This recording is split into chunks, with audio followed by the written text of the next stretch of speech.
I'm John Hanna for CDTV.net in New York, and we have Greg Womack, President of Womack Investment Advisors, joining us from Edmond, Oklahoma. Hey, Greg, how you doing? Doing well, John. How are you, sir? Great, great, great. We're kind of looking at some uptrends with the market now. So I don't know if this is going to be short term or long term, that kind of stuff. Everything's kind of up in the air. What are your thoughts about the current market for today?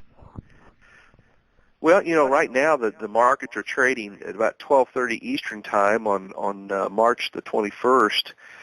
The Dow's up 192 points, 12,051. This is after it sold off and hit the low back last week after the Japanese crisis. It got low as 11,555. So we've got a nice bounce. Spent the last 3 days. If we can finish up today, it'll be 3 days in a row. It would put us back roughly around the March 11th highs, or in the range of 12,087. So, long story short, markets are and have rebounded as things tend to calm down over with the nuclear reactors in Japan. Of course, bombing in Libya, the bombing over the weekend, and who knows if it's continuing today at this time. But so a lot of things going on around the world. Yet the market has rallied the last few days to recover. Through the end of last week, the Dow was up 2.43%, and the S&P 1.72%. Of course, after today's action, it could be up another percent or so on both the S&P and the Dow. When we take a look at the Japanese disaster, it really returned domestic equities to roughly where they were on New Year's Eve. The indexes began rebounding on Thursday of last week, though they couldn't repair all the damage. So the 3-day selling streak cost the S&P 47 points, but almost half that was lost was regained by the week's end. And of course, 10-year treasuries have been gaining from the safe haven buying during this time. But as we look at the headlines last week, a lot of those still remain, of course, this week, and that's the nuclear and humanitarian crisis in Japan. And a lot of experts are just beginning to debate the extent of the nature of the impact on the world's third largest individual economy, and of course the potential reverberations elsewhere. So the glass half full side, John, is arguing that the rebuilding will contribute to future economic growth.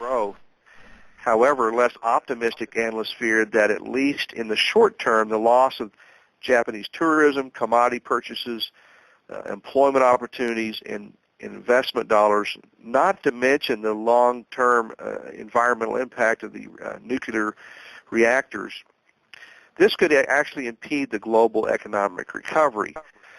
So, glass half full, glass half empty, only time will tell, as is in most cases with the markets. The Japanese yen did hit a record high against the dollar last week, and investors began exchanging foreign currencies for yen in anticipation of rebuilding efforts and fear that Japan might cut its purchases of U.S. treasuries. However, the G7 nations did intervene by selling yen to help stabilize its value, which fell a bit over the weekend.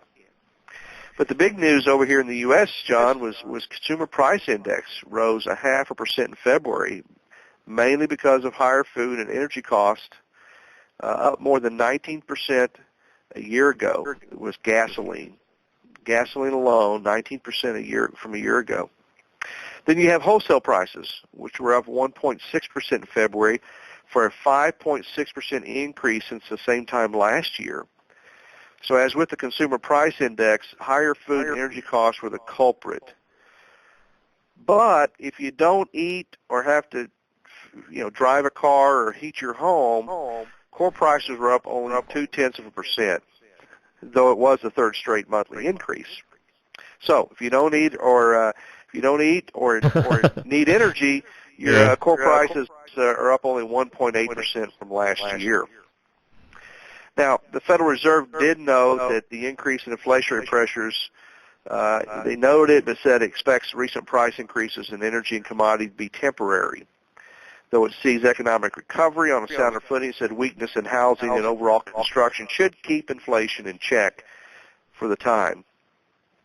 So, if we take a look at this week, I want to touch on housing starts, John. That dropped dramatically. Last week was big news. 22.5% from January, according to the Census Bureau, and they were 20.8% below February of 2010. So huge drop in housing starts. And then even today, reporting on the 21st, home sales of existing homes fell 9.6%. And so as you can see, the housing market is continuing to very anemic and nothing going on there, and probably won't pick up tremendously until we see jobs pick up. So we also look at the Treasury Department said that the repayment of the TARP, remember the TARP of bailing out all these troubled assets, they have received more than 99% of that money back. So taxpayers have been paid back, we're being told, and so that's a bit of good news. So if we look ahead, John, the earnings season is pretty much in the rearview mirror. We had big options expiration on Friday. That's out of the way. So there's very little to distract investors from the simultaneous geopolitical, environmental, and humanitarian crisis around the world. So the Libyan and Bahraini conflicts will keep a spotlight on oil supply this week, as we're seeing oil up today. And other key releases this week will be new home sales on the 23rd, durable good orders on the 24th, and the final fourth quarter gross domestic product numbers come out on the 25th.